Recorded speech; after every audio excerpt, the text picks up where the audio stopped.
Welcome, everyone. It's Christopher here, and I'm thrilled to welcome you to another episode of ForBrand, the series in the ultimate live on building a powerful brand in today's digital age.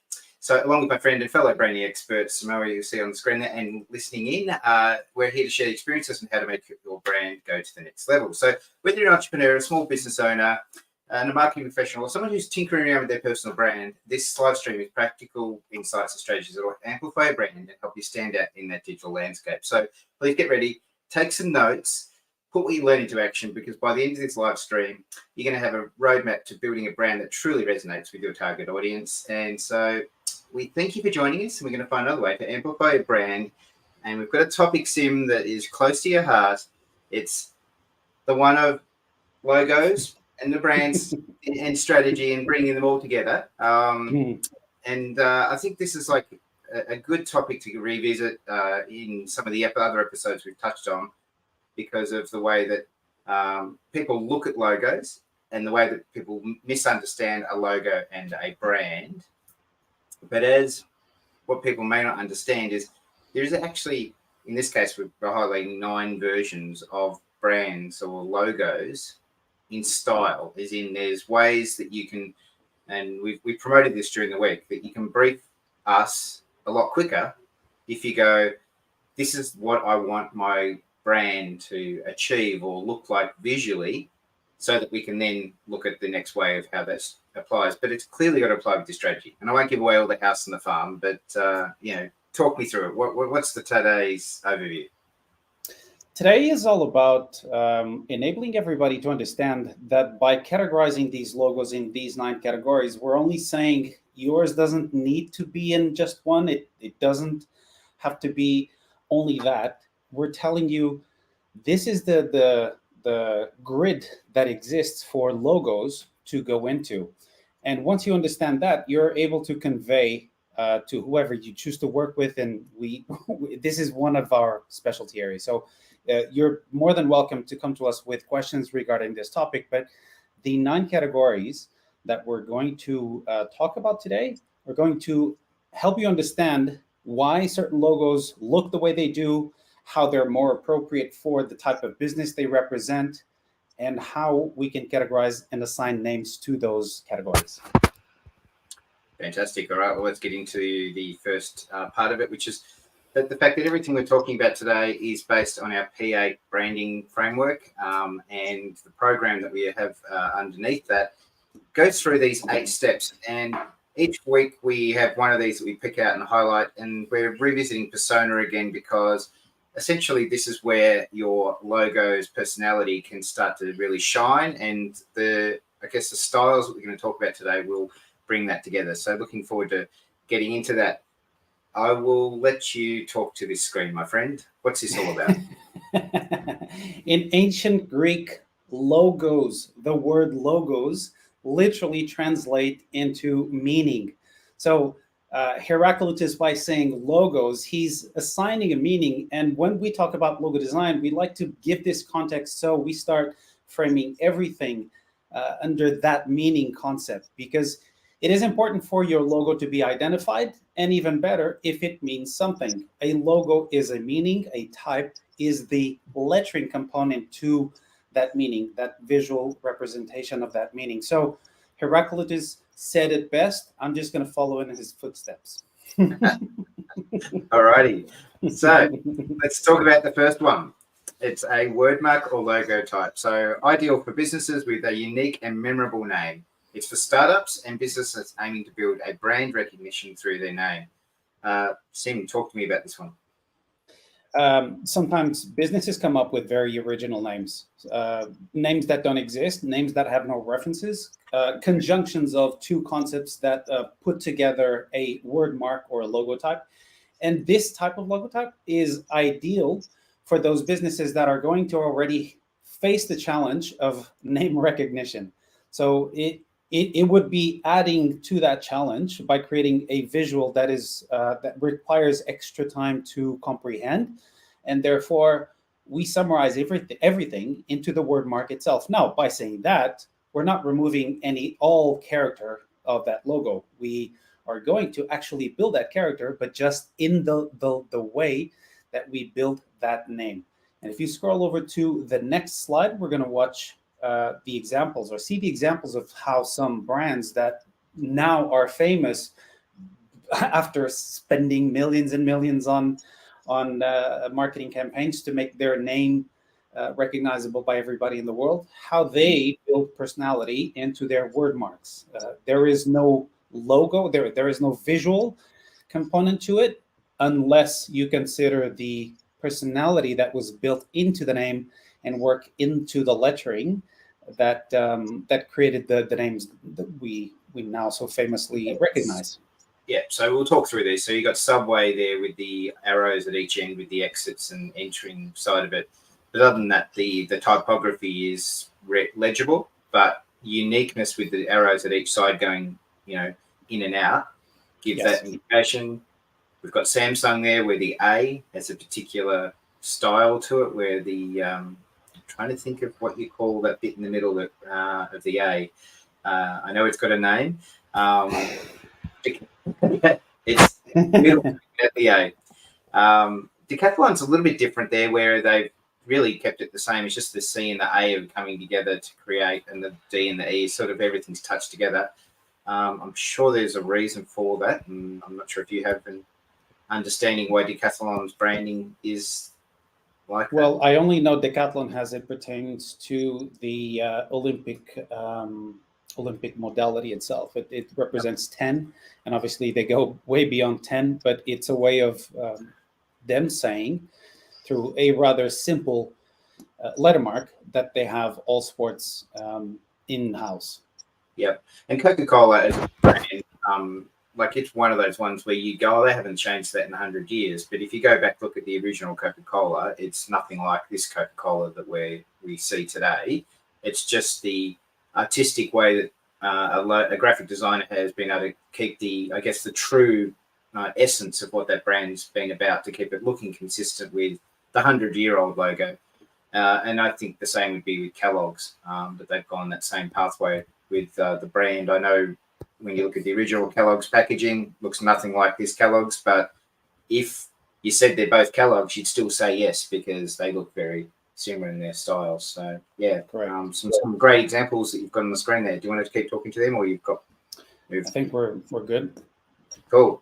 So we've got letter marks, the effective for businesses with longer names or complex acronyms, and commonly used in tech industry and professional services. So talk to me about the letter mark version.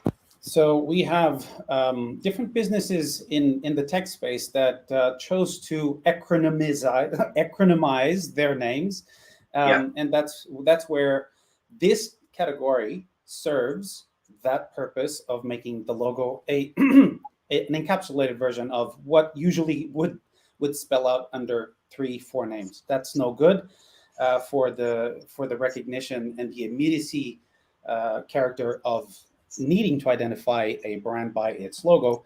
And that's why HBO, NASA, CNN, IBM are examples of what those 3 to 4 names look like when encapsulated under one symbol, and an acronym at that. So I even had to write the names right there because, as you can see, HBO stands for Home Box Office. NASA is the National Aeronautics and Space Administration. I've lost my breath just trying to say that. This is a case where if a business that you are starting out, or if your business needs to be represented and encapsulated in a logo that risks being too long and too confusing, this is where understanding the letter mark category will be extremely efficient in helping you understand the need to create an acronym, a letter mark. And another one there that I'm sure you would have included with enough time with BMW is just a great example. And the main reason is that if you actually try to say the 3 names that BMW stands for, it's a mouthful. And it wouldn't be make the cars as sexy, I guarantee, if it had the big long name sitting on the front. So yeah. All right, let's move to the third one, which is a brand mark or pictorial mark. So it's great for businesses with distinct visual elements associated with their brand. It's often used for companies with retail, sports, and technology sectors. So talk to me through this one, brand marks and pictorials. Well, if I say tech company that is represented by a pictorial mark that has nothing to do with the tech space, probably some of you will be able to deduct Apple. Well, that's a very good example. Oranges. It was oranges, all right? It was oranges. It was oranges. With worms coming out of it. Yes. But there they are, Apple. Yeah. Apple. Nike. Now, the funny thing about Apple and, well, maybe not Apple as much, but definitely Nike. Nike wasn't a tick. You know, it was obviously blue ribbon, whatever it was before Nike. Yes, it was. But that tick used to have Nike above it. And it's only because of the money they spend that they can go without it. And it's the same with YouTube and McDonald's. They also have versions of their names, but they can, and YouTube, you've actually got the name YouTube in there. You can actually just have the red. The play button. It's the play button. That.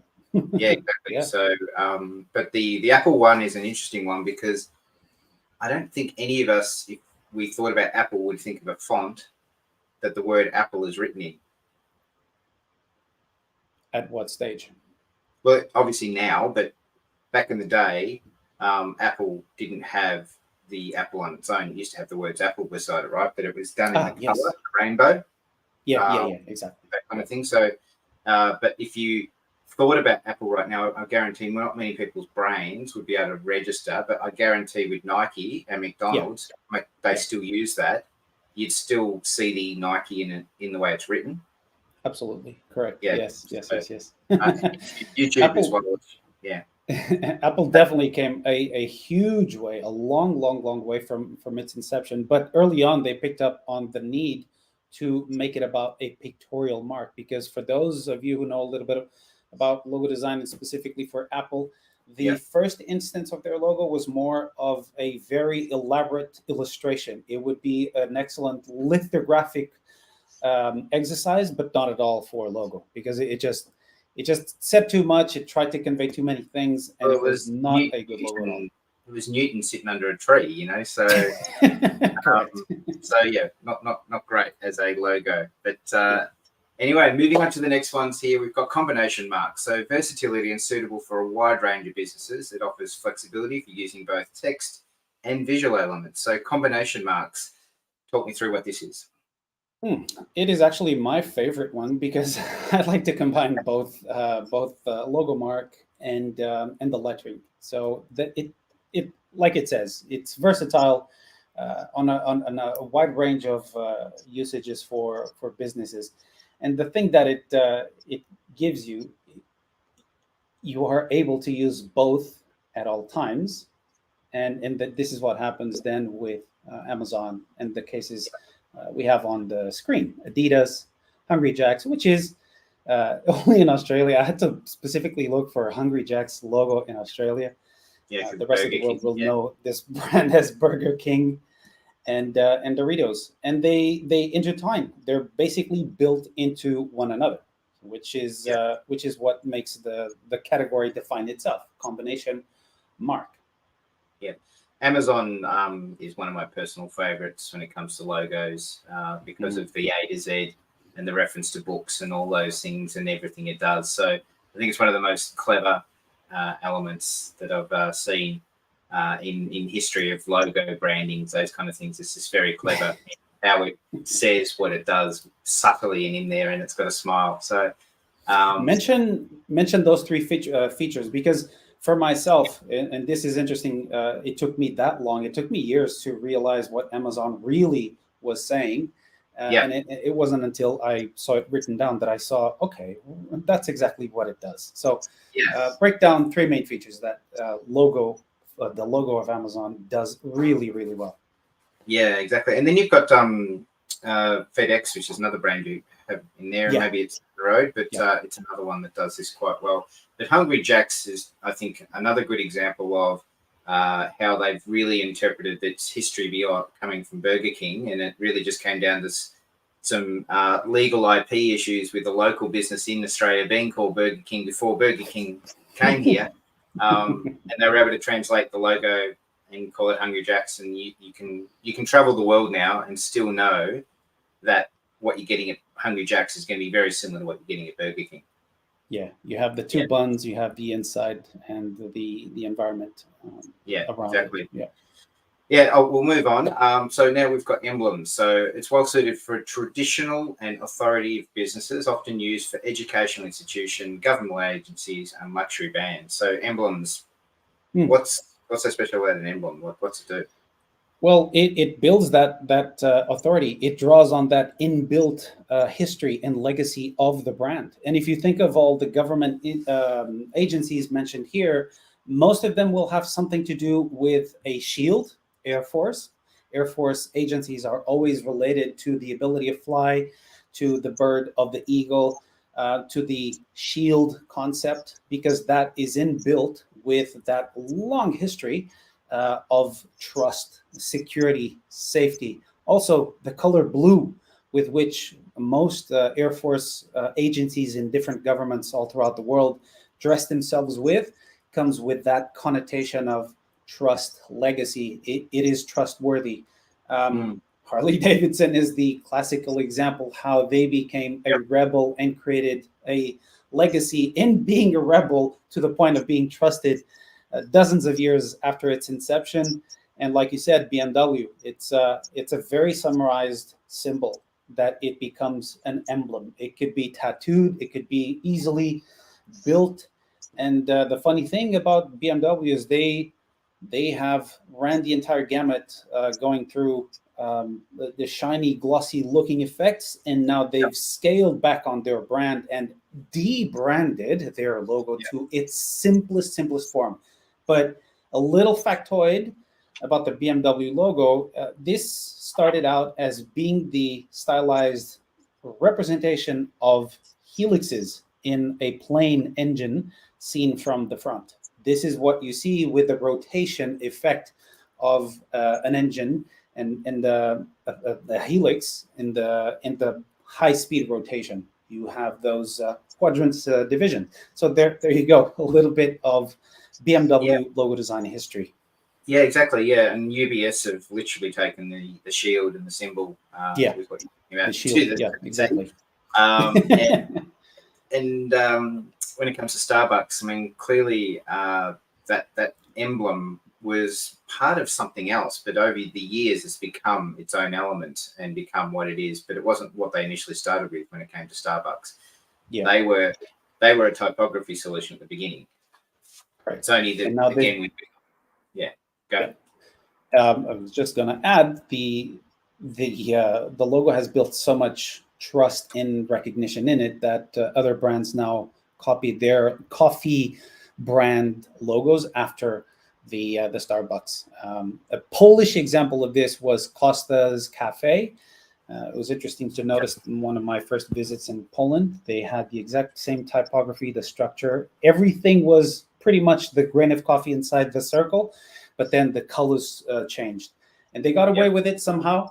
And Polish very much took on to their homegrown brand. Yes. All right. So number 6 on this list is the abstract mark. So it's ideal for businesses that want a unique, modern, and non-literal representation. So commonly in technology and creative industries. So the abstract mark, talk me through what that is. It's something that is a bit of a risk. So this is where we have to understand that primarily you want to shoot for identification. This is something that we've talked about at extent with logotype design. You don't ask it to tell a story. You don't ask it to show the tools. You don't ask it to name the people, but you do ask it to be simple enough to be identifiable and memorable. The abstract logo mark is a bit of a risk because it says nothing in concrete, and in the sense that it could be misconstrued as something else is where the risk factor of this specific category comes in. With that said, there's also the entire other side that can be filled with positive meaning, positive association, that when it crystallizes into the visual appearance of that logo, then the experience of the brand becomes positive. With the examples of Airbnb that took time, with the example of Pepsi, which has been going forever with the three main elements. We've got a red swirl, a blue swirl, and a circle around it. They've redressed and recompositioned that a few times, but this is a very it's a very abstract essence that defines the brand. We've had experiences and touch points enough that we mostly would like to think it's a positive association at all times.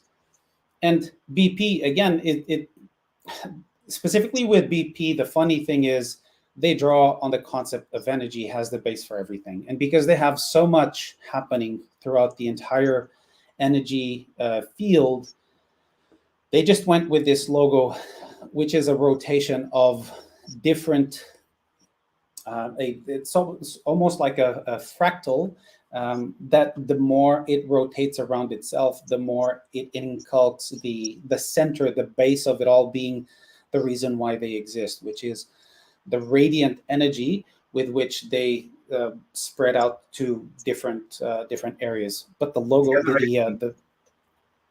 to say the other reason too, though, is that they had to get away from their actual name because British Petroleum. Because they'd moved on from petrol, like they were doing more than petrol now. So that's where that becomes symbolic and actually makes sense now. But they're still, in their disclaimers, always noted British Petroleum. Correct. So they're not really BP, but that's how we remember them. And you've got Veo on there, the brand. Veo is the coupling of digital and analog that Sony launched under this particular product, and I just wanted to include there because again, by itself it means nothing, and you, especially if you pull the dot from under the A, it's just a squiggle. Best guess would be a wave. It's a wave. It's a sine wave. Yeah, exactly. Digital and analog, the wave. It's very clever. I love it. It's a fantastic. It is absolutely. But I thought it was just cool, right? It wasn't until I learned the meaning behind the logo that I even went, that's even cooler than just it looks cool. So kudos to the original brand designer on that one. So fantastic. All right, so mascots. An effective for brands targeting a younger audience or aiming to convey a friendly and approachable image, common in food and beverage images. Now, I'm thinking sporting teams, but you talk me through this. What is mascot all about? Very good example, actually. That's a very, very good example. The mascot is always going to be an approachable, relatable entity. That's why KFC represented its founder in that cartoonish style still to this day. They keep cleaning it up, adding a little bit of shade, putting some color in it, removing some color in it. At the current time, it is reduced to its minimum black, white, and red because it needs to be adaptable to all sorts of platforms online and offline. But Pringles is another human depiction of a very thick mustached person with his how do you call that? The mustache. No, the tie. It's not the tie. The lace under the neck. And this gentleman is still traditional in his appearance, but he's friendly nevertheless. The Energizer Bunny, which everybody knows by now, again, fruit of many, many millions of dollars dumped into recognition and campaigns. And Michelin, which is a tire. How friendly can a tire be? I don't know. Ask Michelin because they made it a mascot. But the Michelin Man, the reason he's white is because back in the day, those tires were white. Tires haven't always been black. That's why he's white. There you go. Yeah, so it's just an interesting history point that he isn't white because he looks cooler that way, or it's just that tires used to be white. They added the dark pigment to it because and the KFC one, I was going to mention that earlier because it was also like BP that they tried to get away from the fried part because there was a period where fried was bad, so they got away from it. And another thing that now that I see that logo, I can never unsee it. But when it was identified to me that the the thing he's wearing, the tie or the bow Yes, tie. the bow tie. Yeah, Makes, that's the makes one. him look Bow like tie. he's got 2 legs and little short arms. It looks like a little stick man. Little stick man with a head on it. Like I never saw it until someone pointed it out, and now I can never unsee it. So You'd have to be 5 years old to see that one again. And Pringles is an interesting one because they've removed the circle as well, which is what the face used to be in. So Correct. I look forward to our future episode. We're going to talk about debranding. Yes, that'll be yes. a great example of how that's coming about. So yeah. So number 8 on this list of 9 is dynamic logos. So it's suited for businesses with a strong online presence and a need for adaptability across various platforms. So dynamic logos. Right. What's So that this is fantastic for a family of brand products. This is great for a number of applications where the identification still needs to stem from a mother brand or entity. This is what we've used with a client of ours under the accountancy concept, but specifically accountancy for nurses, for tradies, and nurses, tradies, and what was the third? There was doctors, nurses, and truckies. Truckies was the one we did. So truckies, that's exactly it. Yeah. And we built that identification through the main structure of the logo. So the dynamic logo is really a family of brand presences. If we look at what Google has done, they've interpreted this a bit on the risky side, because initially the icons associated under the Google family received a little bit of backlash. People were disgruntled that on their phones they couldn't really tell that the calendar, the Gmail, and other apps were under the same family. But the fact is that they were design savvy and keeping the colors, keeping the geometric simple structure, and built an ecosystem of brand products that is still, now we see it, now we've been exposed to it enough that we recognize it under Google. The other example that I have there on the screen comes from Portugal, my home country. Really? And I just wanted to include it there to reinforce that this applies to small businesses, very much so. You don't need to be a multinational or have a nationwide company to think about adopting a dynamic posture with your logo, specifically where you have segments or lines of products that still need to be identified as your main brand, but they serve very niche categories or subcategories under your activity. So we have Portugal water treatment centers, and then we have one for the Algarve with the little sun there. The Algarve is a very sunny part of Portugal in the south. We have an EPAL version, which is where the waters in Lisbon run over the entire city. This is a system that's been kept from the from hundreds of years ago when it was first built. The aqueduct that goes over the highway, then it is applied to the other parts of the country where we retain the structure of the logo with its circular shape, with its wave component, and with its green component. And then we start getting smart with stylizations of the houses of a specific area of the country, boats of a specific part of the country, and monuments that are inherently identified to those areas. So this is something that business owners can very much think in terms of branding, not just the logo, but the entire product lines. This is very, very useful. Yeah, Amazon do this with color and a name with their products. And I literally, up until this second, was going to Virgin. That's who I was going to talk about. Was Virgin? Oh yeah. They do this quite well as well. They've kept the Virgin brand, but then each time they create a new sub brand, the Virgin is the same, but then the elements that are underneath it come together to create whatever that sub brand is. So yeah, great example. So for the dynamic logo, go back. Dynamic logos. Bottom line, with the dynamic logos, there's 2 or 3 elements you have to be respectful of, and that could be the typography, so the fonts used.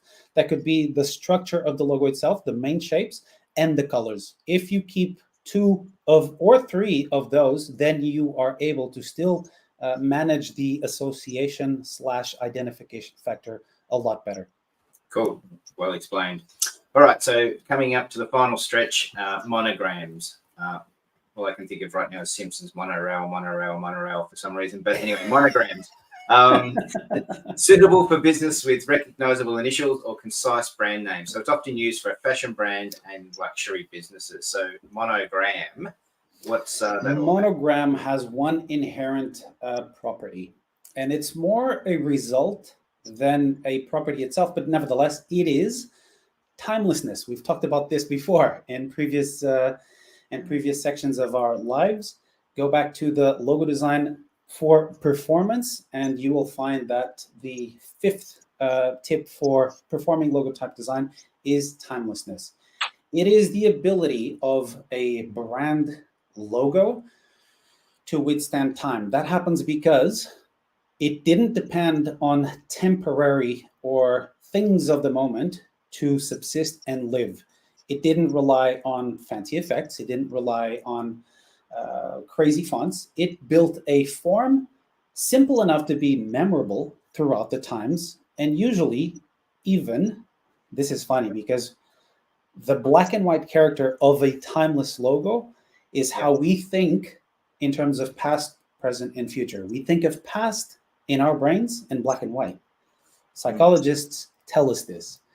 And this is what very, very good timeless logos do, which is what this monogram is all about. Maintaining the basic structure that almost regardless the color, it can still be reduced to 1 and still hold its meaning. Now, I'm not a fashion doll by any sense, so that's why I needed to put in the names there under the brands. But the Chanel, I was going to call it Channel. the Chanel logo is a very good example of simple structure, memorable, and timeless. So is Louis Vuitton's, Gucci's, and Yves Saint Laurent. Now, the next episode, we're going to unpack this because things have changed. We're talking about debranding, but nevertheless, these are the logos that people have become used to seeing in circulation throughout the world. So they're very good examples of what a monogram can do. You maybe have to think about whether Chanel or Gucci came first. I'm going to look forward to looking up that to see who influenced who. Hence why I had to put the names, because I tried to organize them and I couldn't tell which one was which, but then Gucci with the G's gave it away. The funny thing the funny thing with monograms is that usually they're good to the point of being able to be embroidered, excavated, extruded, or built in some way of material 3D. This is something that luxury brands do a lot. They engrave their logo in metal and use it as a locking system. They put it on towels. They use it as a motif in their patterns and garments. So keep this in mind when you are looking at your monogram. Yeah, that's right. So wrapping it all up, ultimately the best logo type depends on the specific goal, value, and target audience of your business. So it's essential to consider how the logo will resonate with the customers and contribute to the overall brand identity. I guess one important thing that we've talked about in this, what we've been talking about today, is that not all these brands started where they are now. A lot of them have evolved over time, and as your brand matures, it also finds its way. But the good news is a lot of those brands started before branding was really a thing. So they had to evolve with it, where we come into a world now where we know as soon as we launch a brand, it has to fit into a little square on some sort of social media platform. So we automatically know we're going to have to create the icon version of whatever we do, or our typography logo needs to have a way that it can be represented. And there are a number of brands, even ourselves with Brandion, we've had to look at this and explore this as Brandion as a word is too long, and we've got the BE and be the brand and those kind of things we've developed over the time. And that's why, you know, as you said, you evolve your brand as you build them. So, yeah. Now, talk to me about this. On the screen, we have something going on behind the scenes. We have been working on our first course launch. Logo design is something that I've done for dozens of years, literally dozens of years, for clients around the world. It's an area that I'm not just only very passionate about, I'm quite competent at. Chris has got a fantastic background in agency and creative fields, and he understands the need for a good logo to be set from the start. Otherwise, later down the line in the lives of brands and companies, this could become a very costly exercise to not have done the groundwork or not have built a good enough platform, either on the logo side of things or on the visual identity side of things, because this is something we've mentioned a number of times. A logo is only as good as the brand behind it is going to be, meaning we build equity into a brand, and then we train the world to associate that brand with its ambassador. The logo is an ambassador for a brand, and it doesn't have to do everything that the visual identity does. So for this particular course, what we're doing is we're not going to walk you through designing dogs and being able to draw straight lines and all of these things. We're going to take you through the brain of a trained professional. We're going to give you the mindset, the principles that allowed myself and Chris for 20 some years to design performing logos and logo designs that withstand the test of time. They can perform in the palm of your hand. They look good on social feeds.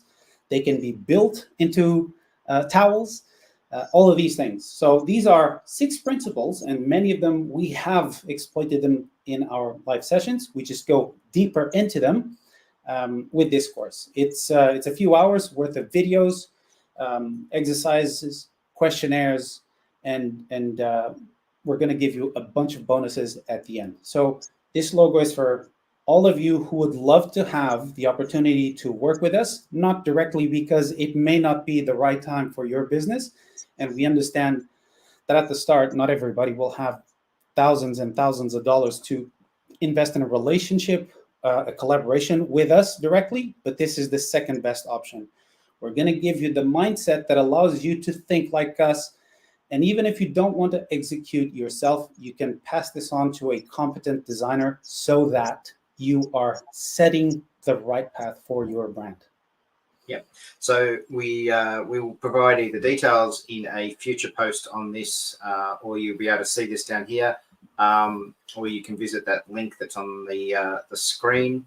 Either way, we will get out to you, but reach out to us. We'd love to hear from you if you are interested in a logo design for performance and you want to learn the 6 principles for logo design and avoid costly mistakes. That's what we really want to highlight when we're talking about this. So again, thanks everyone for coming along and seeing us talk through what we're talking about today. Anything to sign off with, Sim, on today's episode? I would love to hear and see where people are watching us from, even if it is not in the live session. Later on, when you hear about this, let us know. Type in the comments below where it is that you're watching us from. Thanks, everyone. All right, we look forward to hearing from you, and we hope we have found another way for you to amplify your brand. And thanks again for joining us. Take care.